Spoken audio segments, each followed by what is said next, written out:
Assalamualaikum warahmatullahi wabarakatuh. Di sini kami dari kelompok 3 Digital C akan mempresentasikan mengenai materi hasil analisis Permendikbud nomor 22 tahun 2016 tentang standar proses.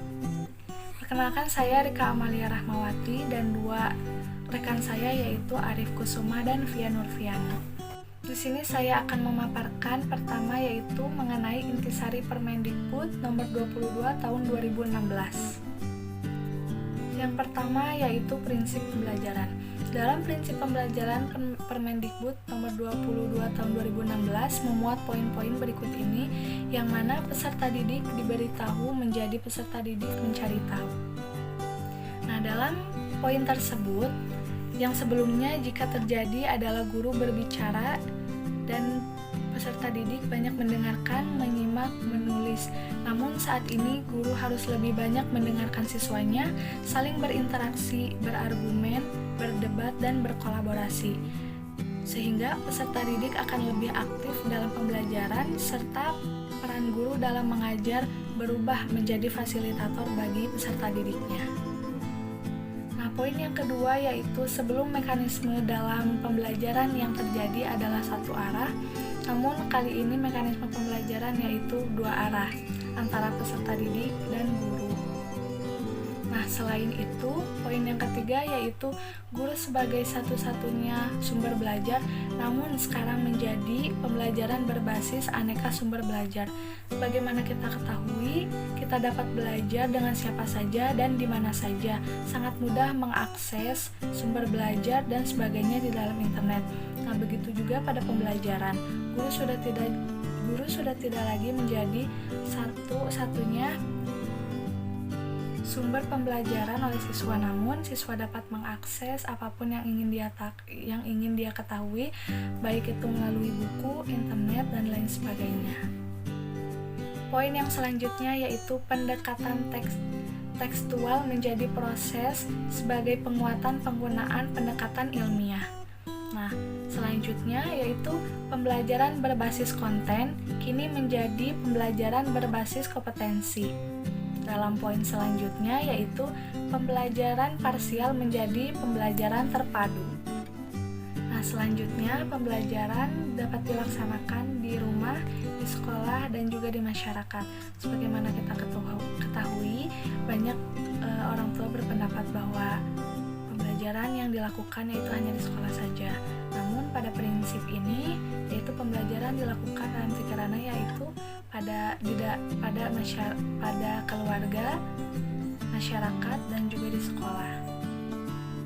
Nah, poin yang kedua yaitu mengenai karakteristik pembelajaran dalam Permendikbud nomor 22 tahun 2016. Nah, yang mana karakteristik pembelajaran ini pada proses pembelajaran sepenuhnya diarahkan kepada pengembangan tiga ranah ini, yaitu kognitif, afektif, dan psikomotorik. Nah, secara utuh dalam tiga ranah tersebut, yang artinya mengembangkan ranah yang satu tidak akan dapat dipisahkan dengan ranah yang lainnya. Hal tersebut bersifat berkesinambungan dan juga tidak dapat dipisahkan antara satu dengan yang lainnya. Nah, dengan demikian, proses pembelajaran yang utuh melahirkan kualitas pribadi dalam pengetahuan, sikap, dan keterampilan pada peserta didik. Poin selanjutnya yaitu perencanaan pembelajaran, yang mana perencanaan pembelajaran ini meliputi penyusunan pada perencanaan pembelajaran dan persiapan media serta sumber belajar untuk peserta didik berupa perangkat penilaian pembelajaran dan termasuk juga skenario dalam pembelajaran. Nah, tentu pembelajaran ini yang diberikan kepada peserta didik ini meskilah terpadu dan penerapan teknologi informasi dan komunikasi secara terintegrasi, sistematis, dan untuk poin selanjutnya yaitu mengenai pelaksanaan pembelajaran. Nah, di atas sudah ada tabel mengenai batasan rombongan belajar pada setiap satuan pendidikan. Nah, untuk di sekolah dasar sendiri itu berkisar 35 menit dalam 1 jam pelajaran. Nah, dalam waktu 35 menit ini, guru perlu menjelaskan dengan tertib silabus yang akan diajarkan kepada siswa. Lalu, guru juga harus melakukan apersepsi dan menyampaikan tujuan pembelajaran dan juga kompetensi dasar dasar dengan bahasa yang mudah dipahami oleh peserta didik di kegiatan pendahuluan. Kemudian, pada kegiatan inti, itu guru harus menggali ketiga ranah, yaitu kognitif, afektif, dan psikomotorik agar peserta didik dapat berkembang sesuai dengan yang kita harapkan. Kemudian ditutup secara bersama-sama dengan menemukan manfaat dari pembelajaran yang telah dilaksanakan, dan jangan lupa juga untuk selalu memberikan tindak lanjut kepada peserta didik berupa pemberian tugas. Nah, ini untuk memantapkan gitu ya atas pembelajaran yang telah dilaksanakan, seperti itu. Nah, kemudian untuk poin selanjutnya yaitu mengenai penilaian proses dan hasil pembelajaran. Nah, semua proses pembelajaran ini perlu untuk dinilai. Nah, menurut Permendikbud nomor 22 tahun 2016, pendekatan penilaian yang digunakan adalah penilaian otentik. Nah, penilaian otentik ini dipakai agar penilaian itu bersifat menyeluruh, dimulai dari kesiapan peserta didik, proses, dan hasil belajar secara utuh. Nah, hasil penilaian ini digunakan untuk mengetahui tingkat efektivitas pembelajaran yang dilakukan oleh guru, serta untuk menjadi indikator dalam proses peningkatan kompetensi peserta didik. Kemudian poin yang terakhir dari Permendikbud nomor 22 tahun 2016 ini yaitu mengenai pengawasan proses pembelajaran. Nah, pengawasan proses pembelajaran ini dilakukan melalui kegiatan pemantauan, supervisi, evaluasi, pelaporan, serta tindak lanjut secara berkala dan berkelanjutan. Nah, pengawasan proses ini dilakukan oleh Kepala Satuan Pendidikan dan Pengawas. Pengawasan ini sangat penting untuk dilakukan mengingat proses pembelajaran jika tidak diawasi bisa menyebabkan ketidaksesuaian dengan apa yang telah dirumuskan. Nah, jadi tinggal bagaimana rumusan pengawasan tersebut bisa terimplementasikan dengan baik, karena sebetulnya apa yang sudah dirumuskan dalam Permendikbud nomor 22 tahun 2016 ini sudah baik gitu. Namun terkadang apa yang dirumuskan itu tidak sesuai dengan kenyataan yang ada di lapangan. Seperti itu. Dan yang selanjutnya ada amanat paradigma pendidikan. Poin pertama yaitu dari teaching center learning menjadi student center learning, yang mana peserta didik ini dituntut aktif dan mandiri dalam memperoleh pengetahuannya, serta harus mengkonstruksikan dan memaknai dari setiap ilmu pengetahuan yang ia peroleh. Poin yang kedua yaitu pembelajaran berbasis kompetensi dengan pendekatan kontekstual. Nah, dalam hal ini pada pembelajaran yang dilakukan dengan orientasi pencapaiannya yaitu kompetensi pada peserta didik dalam pola pengetahuan, sikap, dan keterampilan dengan menghubungkan yang dipelajarinya dengan peran di lingkungannya itu sendiri. Nah, dengan demikian, dalam suatu pembelajaran berbasis kompetensi dengan pendekatan kontekstual ini menjadikan peserta didik melakukan hubungan bermakna dalam melakukan kegiatan-kegiatan yang signifikan, mampu berkolaborasi, serta peserta didik dapat berpikir kritis dan kreatif dengan menghubungkan yang dipelajarinya dengan lingkungan sekitarnya. Lalu yang selanjutnya ada lifelong learning atau pembelajaran sepanjang hayat. Nah, dalam pembelajaran sepanjang hayat ini di mana usaha seseorang untuk terus belajar secara berkesinambungan yang bertujuan untuk mengembangkan kapasitas dan kemampuan yang ada pada dirinya. Baik, saya lanjutkan mengenai amanat paradigma pembelajaran menurut standar proses. Nah, yaitu peserta didik ini harus memanfaatkan berbagai sumber belajar atau multi-source. Nah, menurut Dirjen Dikti, sumber belajar itu adalah segala sesuatu dan bagaimana seseorang mempelajari sesuatu. Nah, Dirjen juga menyebutkan bahwa sumber belajar ini mencakup semua sumber yang mungkin dapat dipergunakan oleh pembelajar agar terjadi perilaku belajar. Nah, dalam proses belajar, komponen sumber belajar dapat dimanfaatkan secara tunggal atau secara kombinasi, baik sumber belajar yang direncanakan maupun sumber belajar yang dimanfaatkan. Sumber belajar yang beraneka ragam di sekitar kehidupan peserta didik, baik yang didesain maupun non-desain, belum dimanfaatkan secara optimal dalam pembelajaran. Nah, sebagian besar guru ini cenderung memanfaatkan pembelajaran itu hanya dari buku teks gitu, sedangkan kita ini harus merubah gitu ya, merubah paradigma, merubah sudut pandang kita bahwa kelak kita menjadi guru ini harus menggunakan berbagai sumber belajar untuk siswa kita, atau yang kita kenal dengan multimodalitas, karena kita tahu juga bahwa peserta didik ini merupakan manusia yang unik gitu ya, makhluk yang unik gitu, karena mereka ini memiliki gaya belajar yang berbeda-beda, entah itu visual, entah itu audio, ataupun kinestetik. Makanya oleh karena itu gitu ya, kita harus menggunakan sumber belajar yang beraneka ragam, tidak terpatok satu sumber belajar saja, seperti itu. Kemudian amanat yang selanjutnya yaitu mengenai penerapan semboyan pendidikan. Nah, sebagaimana yang dikatakan oleh Ki Hajar Dewantara, Ing Arsusung Tulodo, Ing Madya Mangunkarso, dan Tuturi Handayani, nah itu harus diterapkan dalam proses pembelajaran. Nah, bagaimana?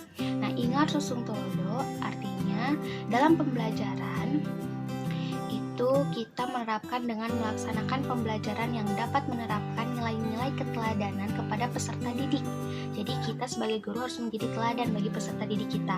Kemudian Ing Madyo Mangunkarso. Nah, ini diterapkan dengan membangun kemauan peserta didik dalam belajar. Ini kan kita posisinya di tengah gitu ya sebagai guru. Nah, kita di sini harus membangun gitu kemauan peserta didik untuk belajar seperti itu. Dan yang terakhir ada Tuturi Handayani. Nah, Tuturi Handayani ini diterapkan dalam pengembangan kreativitas peserta didik dalam kegiatan pembelajaran. Jadi kita di belakang lalu kita mendorong, ayo membantu peserta didik untuk mengembangkan bakatnya. Ya, sekarang kita lanjut ke pembahasan amanat paradigma pendidikan menurut tantangan di pembelajaran abad 21. Nah, dalam pembahasan ini yang pertama kita akan membahas mengenai tantangan di pembelajaran abad 21. Ada apa aja sih tantangan itu? Lalu, dari tantangan ini memberikan sinyal kepada guru bahwa kita ini harus menyiapkan perencanaan pembelajaran yang inovatif, yang kreatif, yang sesuai dengan atau relevan dengan perkembangan zaman juga perkembangan peserta didik. Nah, bagaimana caranya? Nah, yang pertama itu kita harus memaksimalkan kompetensi guru kita. Jadi 4 kompetensi itu. Lalu UNESCO mengeluarkan 4 pilar pendidikan sebagai jalan kepada guru dalam mewujudkan hal tersebut. Belum lagi kurikulum 2013 yang membantu kita dalam menyusun perencanaan pembelajaran yang inovatif. Sampai akhirnya kita bisa membantu siswa dalam mencapai keterampilan abad 21. Pada pembahasan yang pertama, kita akan membahas mengenai tantangan pembelajaran pada abad 21. Nah, tantangan yang akan dialami oleh peserta didik ini terdapat dalam banyak aspek. Seperti yang pertama, ada globalisasi, di mana peserta didik ini harus mampu dalam mengklasifikasi di mana budaya pengaruh dari luar yang bagus untuk mereka ambil dan juga mana yang harus mereka buang atau singkirkan. Lalu, dari masalah lingkungan hidup seperti lapisan ozon yang selalu tebal, lalu dari perubahan iklim dan banyak sebagainya. Belum lagi dari kemajuan teknologi informasi yang harus bisa diadaptasi oleh peserta didik, karena semakin lama akan semakin maju dan peserta didik harus dapat menguasai itu.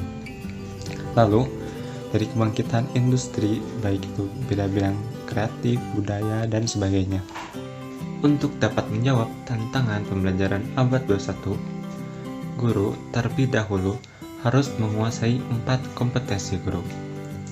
Yang pertama, yaitu pedagogik, seni dalam mendidik anak.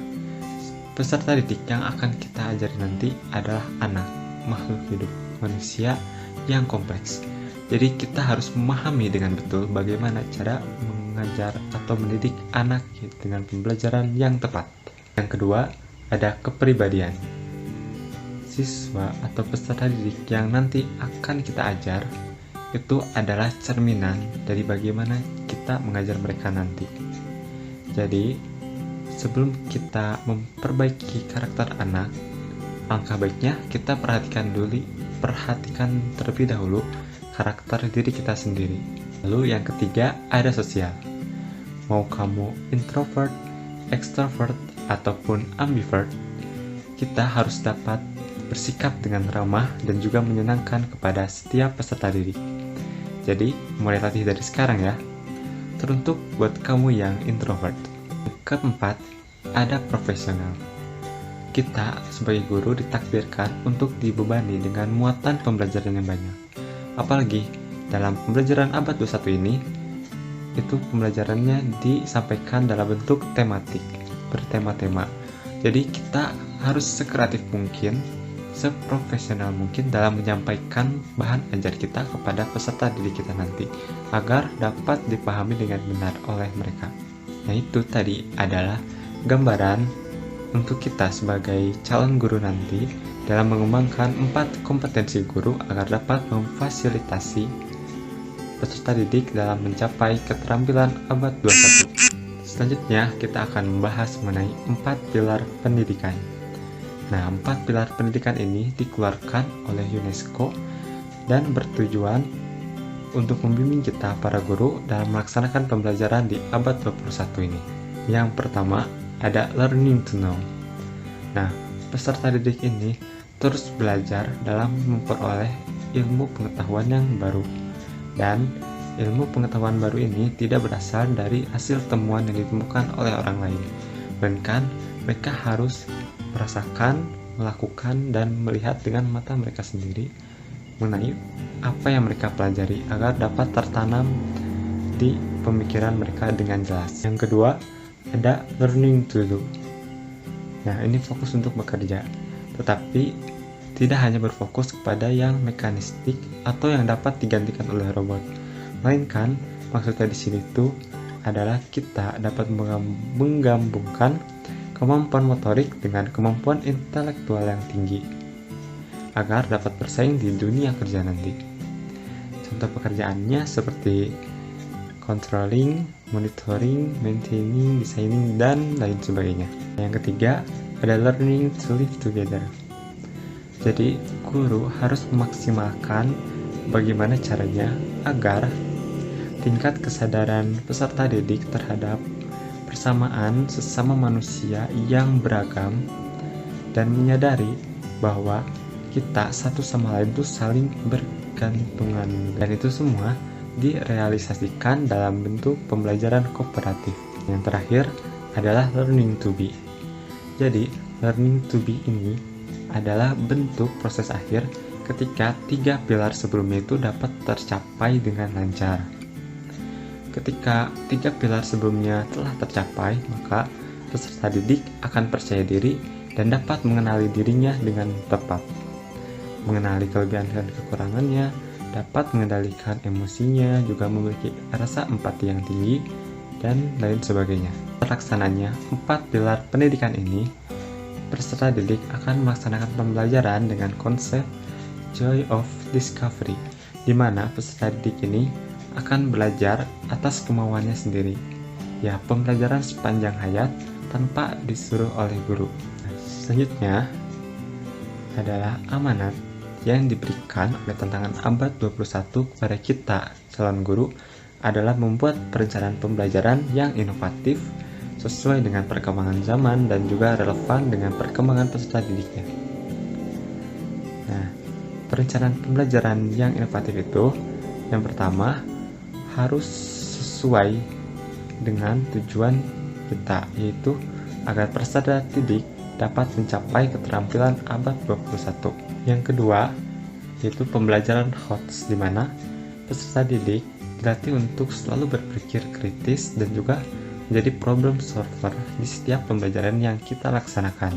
Lalu, dalam melakukan perencanaan pembelajaran yang inovatif juga, tidak lupa untuk disertakan pembelajaran yang mengaitkan dengan teknologi, baik seperti pembelajaran STEAM dan juga pembelajaran yang lainnya.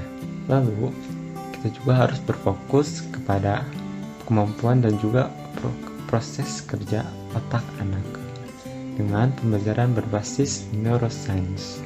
Hingga akhirnya, dari beragam macam perencanaan pembelajaran yang dirancang atau disusun, juga dari berbagai macam pembelajaran yang telah dilaksanakan dapat mengantarkan peserta didik menjadi menguasai keterampilan abad 21. Nah, keterampilan abad 21 ini awalnya hanya ada 4 baca, lalu Mendikbud menambahkan 2 keterampilan abad 21 menjadi 6C, yaitu di karakter education dan juga di citizen. Sekian dari kelompok kami, mohon maaf apabila banyak kesalahan. Wassalamualaikum warahmatullahi wabarakatuh.